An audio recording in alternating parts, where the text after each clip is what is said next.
Hola, buenas noches, ahora sí.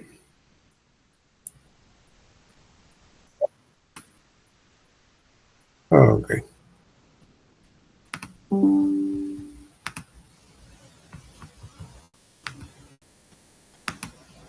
¿Se ve la presentación?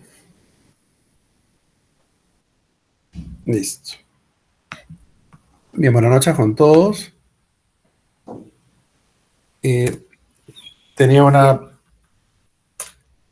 clase para ustedes programada que era hablar acerca del líquido cefalorraquídeo. Cuando hablamos del líquido cefalorraquídeo, hablamos de un fluido, ¿correcto? Un fluido que está distribuido en el espacio subaracnoideo, y recordemos que el espacio subaracnoideo está localizado a nivel cerebral y a nivel espinal, ¿de acuerdo? Entonces, este líquido cefalorraquídeo va a ser de utilidad diagnóstica en determinadas patologías que yo quisiera descartar o diagnosticar, ¿ok? Entonces, el LSR se encuentra distribuido, obviamente, a nivel de los ventrículos, porque es a nivel de los ventrículos donde se va a formar a través de los plexos coroideos, ¿ok? Y esto va a estar distribuido, como ya lo mencioné, a través del espacio subaracnoideo, el canal medular y a nivel eh, del encéfalo. En este gráfico está representado, ¿sí? Básicamente la localización de los plexos coroideos, que está localizado a nivel de los ventrículos laterales. De los ventrículos laterales drena hacia el tercer ventrículo y a través del el cuarto ventrículo.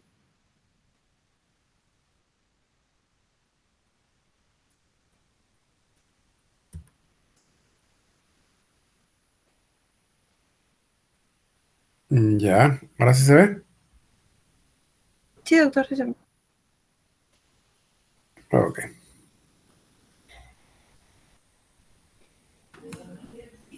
¿Sí se ve? Ah, ok. Bien. Les estaba explicando de que el líquido cefalorraquídeo es producido a nivel de los ventrículos laterales, y de los ventrículos laterales va a ser drenado hacia el tercer ventrículo, y a través del acueducto de Silvia va a ser derivado aquí al cuarto ventrículo, donde también tenemos plexos coroideos. Y este líquido cefalorraquídeo, que es producido a nivel del cuarto ventrículo a través de los agujeros de Lusch-Mayendi, va a ser distribuido a través del espacio subaracnoideo cerebral y a través del espacio subaracnoideo espinal, ¿de acuerdo? Una vez que se genera todo el circuito de producción, la reabsorción de este líquido cefalorraquídeo se va a dar aquí a través del seno longitudinal superior y va a ser reabsorbido por las granulaciones aracnoideas. Recuerden que la producción del líquido cefalorraquídeo se recambia aproximadamente un volumen de 500 ml 3 veces al día, ¿ok? Entonces, cuando nosotros deseamos hacer una punción lumbar diagnóstica, debemos informarle a la familia, ¿correcto?, de que lo que estamos extrayendo es un fluido que se está formando de manera permanente. ¿Se ve esta diapositiva? ¿La que sigue?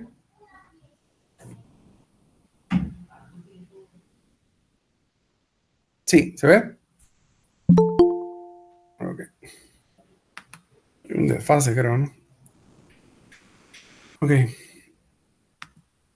¿Por qué sirve tener el conocimiento del volumen de recambio? Porque existen muchos paradigmas, ¿correcto?, respecto a la punción lumbar, que te coloquen una agujita en la columna, y lo primero que van a pensar las personas a las cuales tú estás haciéndole procedimiento, o la familia, es de que lo vas a dejar parapléjico, ¿no? No aceptan a veces el procedimiento porque piensan que colocar la aguja implica lesionarles la médula espinal, y eso va a originar que la persona ya no pueda caminar, ¿correcto? Entonces, dentro de nuestra formación es importante tener todo el conocimiento para poder explicarles y poder aclara las dudas de las personas, ¿correcto? Cuando nosotros queremos hacer la punción lumbar, utilizamos una aguja de punción lumbar. Dependiendo del número, puede ser 24, 22, 20, 18. A menor número, mayor diámetro. La 18 es la más gruesa, la más de mayor diámetro. Entonces, utilizamos como parámetro de referencia la línea que está localizada a nivel de la cresta ilíaca, ¿no? Es una línea imaginaria intercresta que equivale al nivel L3, ¿de acuerdo? Este es el dermatoma o el reparo anatómico. La cresta ilíaca que vendría a ser nivel L3. Entonces, la médula espinal termina a nivel de la vértebra L1, L2. Y la estructura anatómica con la que termina se llama cono medular. Entonces, el cono medular es la parte terminal de la médula espinal que va a terminar a nivel de la vértebra L1 o L2. Y nosotros estamos haciendo el procedimiento por debajo del nivel de término. Vamos a hacer la punción lumbar en el nivel L3 y un nivel más abajo L4. Son los dos puntos donde podemos hacerlo. Utilizamos la línea media, ¿ok?, de las apófisis espinosas, y entre ambos bordes de la apófisis espinosa vamos a colocar la aguja de manera oblicua para poder penetrar las capas que van a dividir el espacio supraracnoideo de la parte externa que comienza con la piel. Entonces, una vez que introducimos la aguja, la idea es hacerla de manera firme, ¿ok?, para que pueda ingresar de un solo tramo, como se dice, ¿no? Cuando el paciente está en mala posición, estas apófisis espinosas están superpuestas. Entonces metes la aguja y lo primero con lo que vas a chocar es hueso. Entonces, cuando chocas hueso, no estás en la ubicación, ¿ok? Tiene que ser un pasaje libre, fluido. Y una vez que rompemos la meninge, que es una estructura dura, podemos decir que hemos vencido la resistencia y hemos llegado al espacio subaracnoideo. Entonces, ¿por qué es importante el procedimiento de punción lumbar? La punción lumbar es un procedimiento diagnóstico.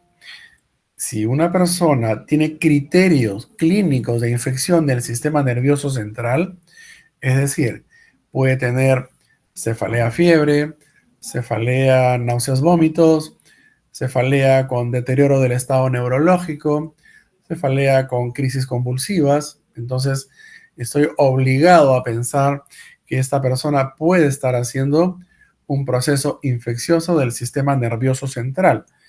Basta que lo piense y mi plan de trabajo es punción lumbar.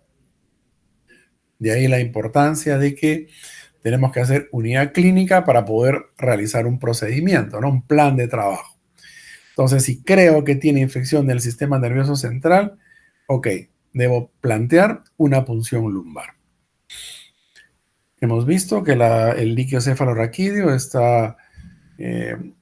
tiene una característica que es cristal de roca, tiene estructuras celulares, tiene leucocitos, tiene glucosa, tiene proteínas, ¿ok? Y todos estos parámetros, ¿para qué nos sirven? Es importante saber el rango de normalidad para saber si es que existe alguna alteración infecciosa. Estos parámetros van a cambiar, ya sea por aumento o por disminución. De ahí la importancia de por qué tenemos que saber los rangos de referencia, igual como la presión de apertura, ¿no es cierto? ¿Por qué? Porque en enfermedades infecciosas se incrementa la presión de apertura. También se incrementa, obviamente, cuando existe hipertensión intracraneal. Obviamente, antes de realizar el procedimiento, tenemos que informarle al paciente en lo que consta el procedimiento y obviamente tener un consentimiento informado, ya sea del paciente o del familiar, para que podamos proceder con la práctica esta, ¿no? Lógicamente hay que hacer asepsia, antisepsia y luego de eso ya podemos iniciar el procedimiento. El procedimiento puede tener algunas complicaciones en un médico con poco entrenamiento, ¿correcto? Podemos romper vasos sanguíneos y obtener sangrado a través de la aguja, y eso genera una complicación porque la sangre se coagula en el túnel de la aguja y eso hace que se obstruya y tengamos que descartar esa aguja y tenemos que volver a comenzar. ¿Ok? Entonces estos son los componentes del líquido cefalorraquídeo. Como pueden ver, tenemos varios componentes que van a ser de relevancia para cuando nosotros tengamos que valorar frente a qué estamos. ¿De acuerdo? Y este es el gráfico que tienen que tener como referencia, porque cuando yo pienso que una persona tiene infección del sistema nervioso central, ¿se ve el cuadro?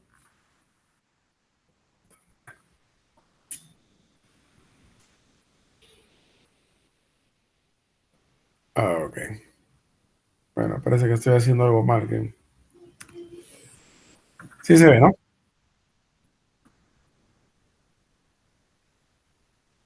Ok. ¿Ahí sí se ve?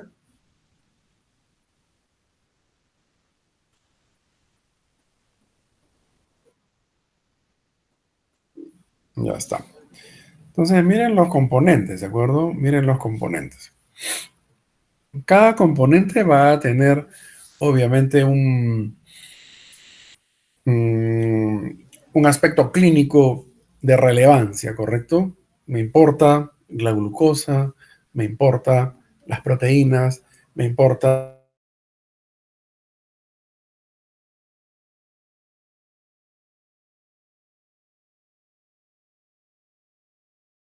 infecciosas, por ejemplo, la esclerosis múltiple.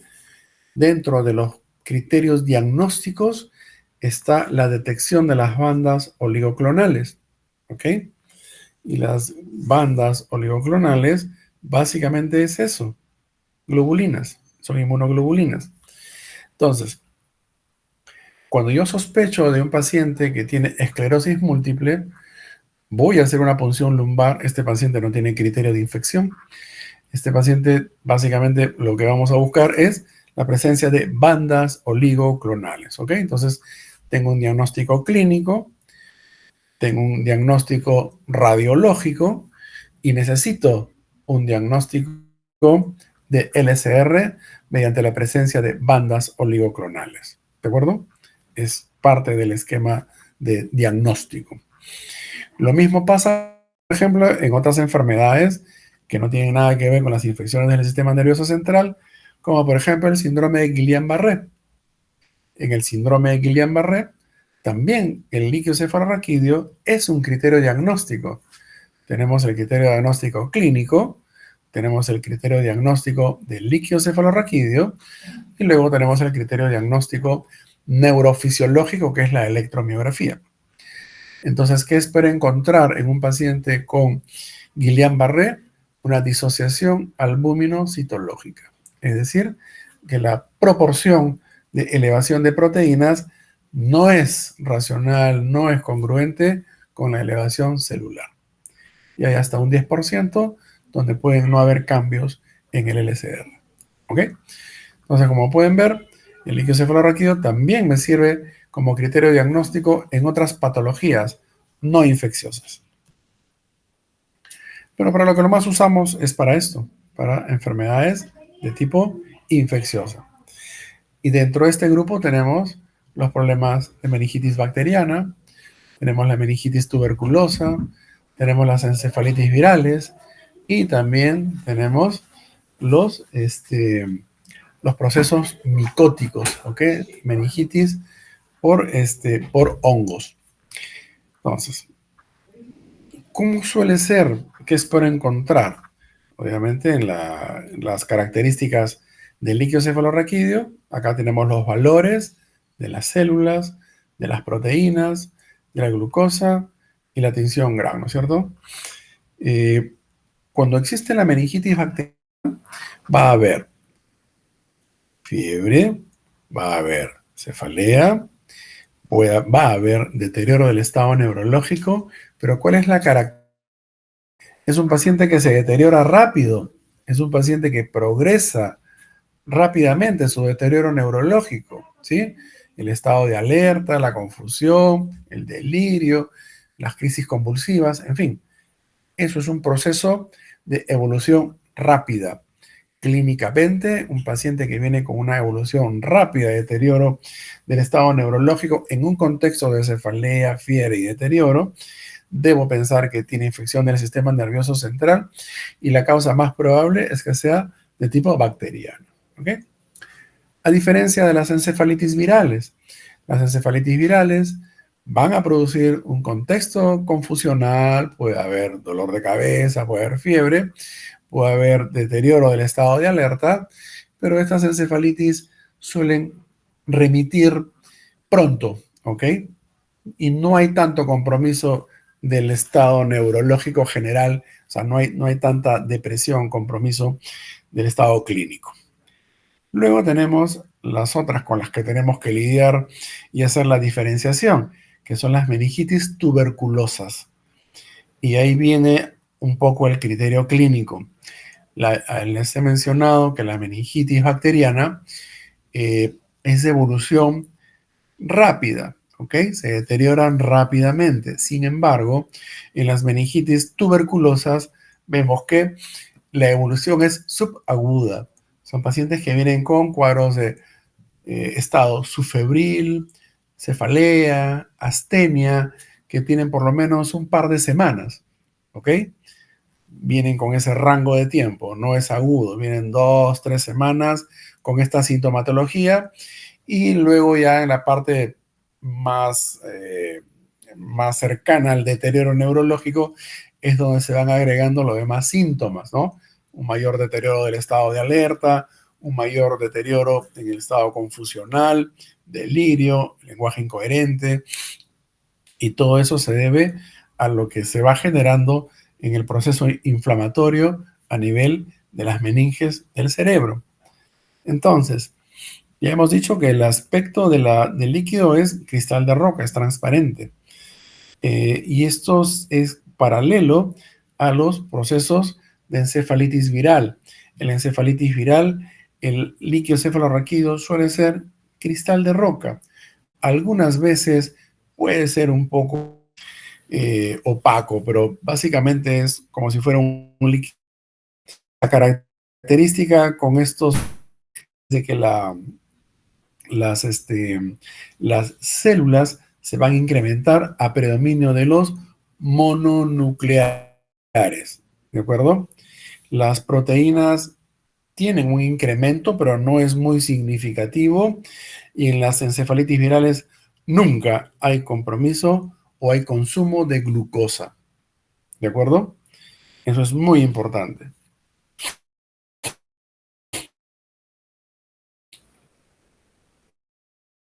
Entonces nos quedamos con las más frecuentes. En la meningitis bacteriana, el aspecto del líquido cefalorraquídeo es turbio, es purulento, es denso, ¿ok? Mientras que la característica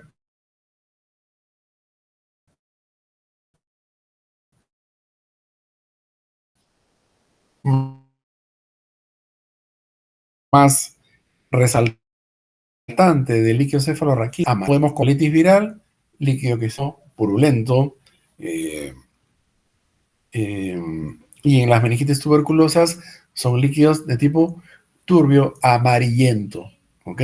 Macroscópicamente tenemos una diferencia.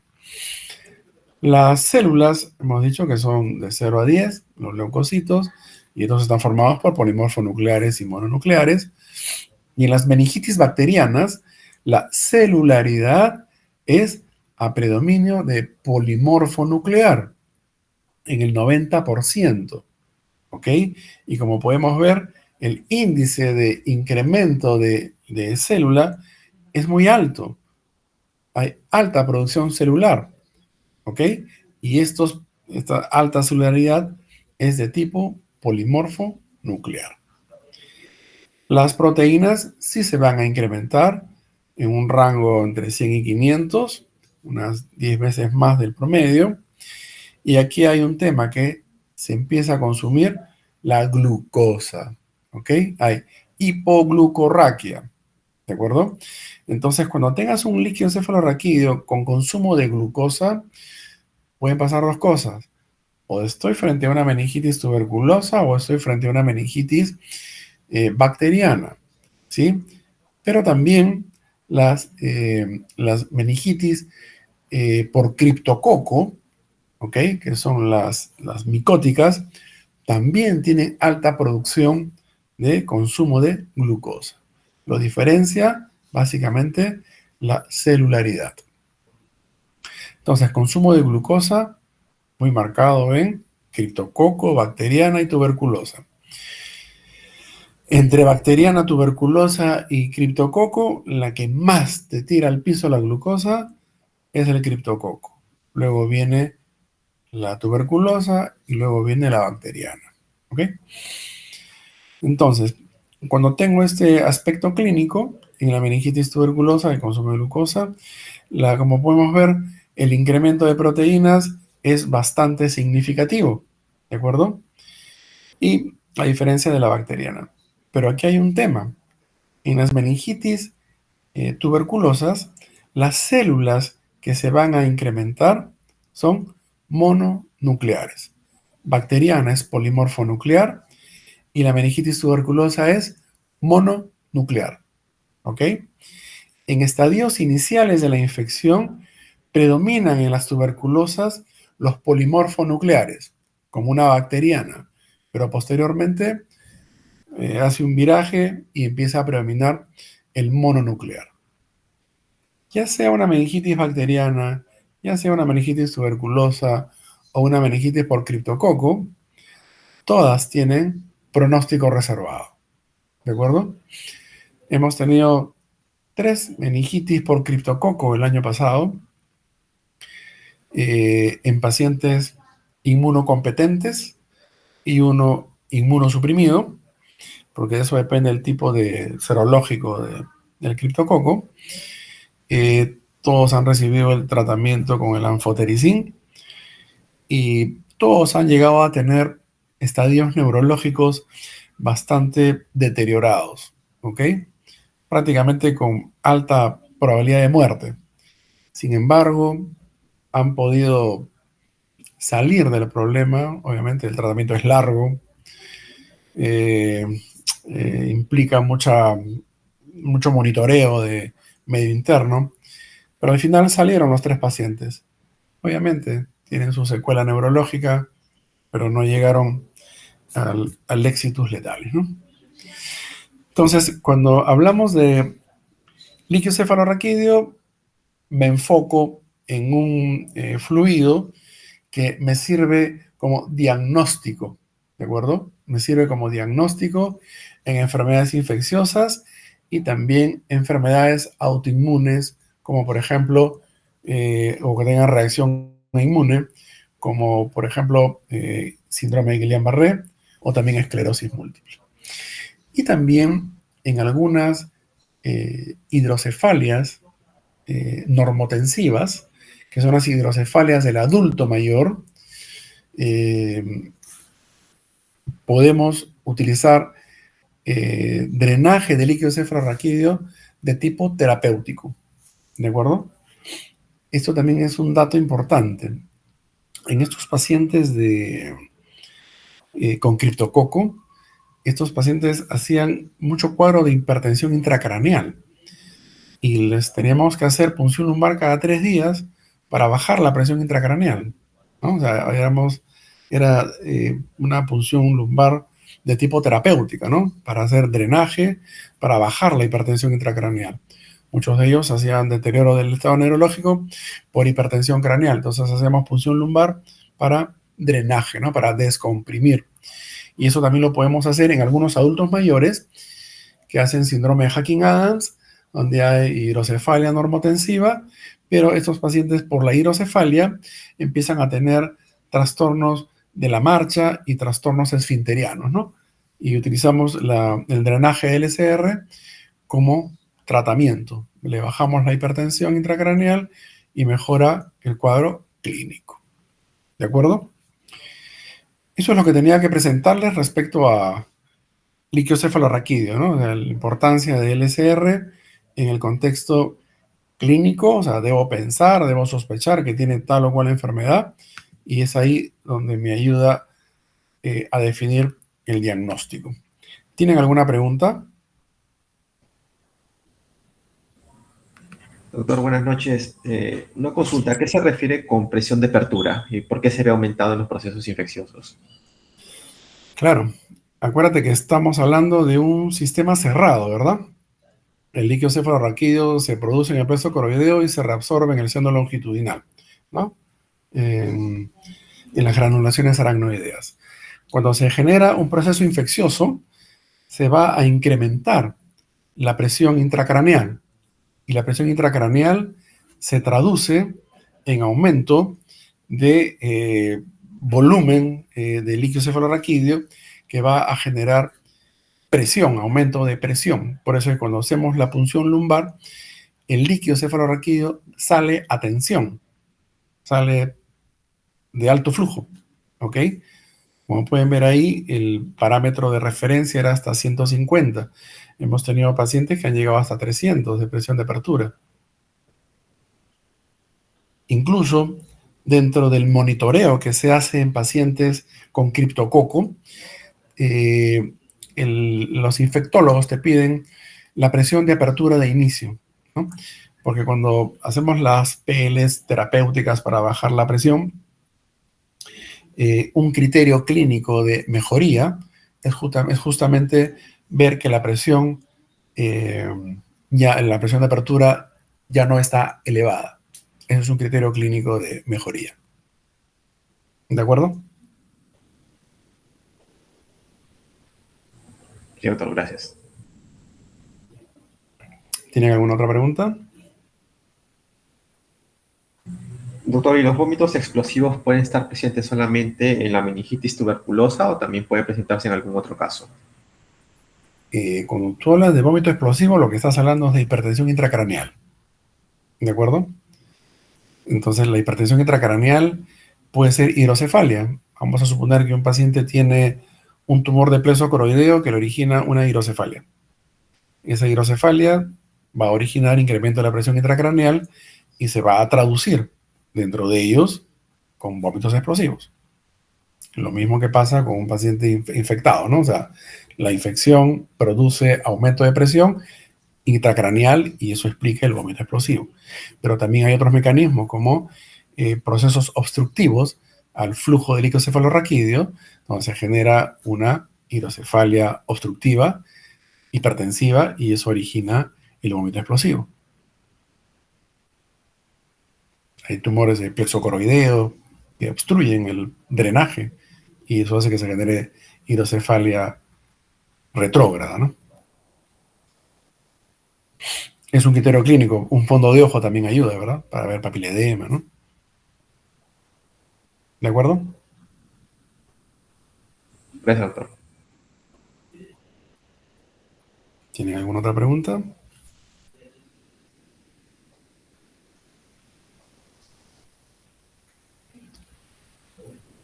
Bien, si no tienen otra pregunta, pasamos a su discusión de caso clínico. Los casos clínicos que se escogen obviamente tienen por función ver patologías que tienen traducción.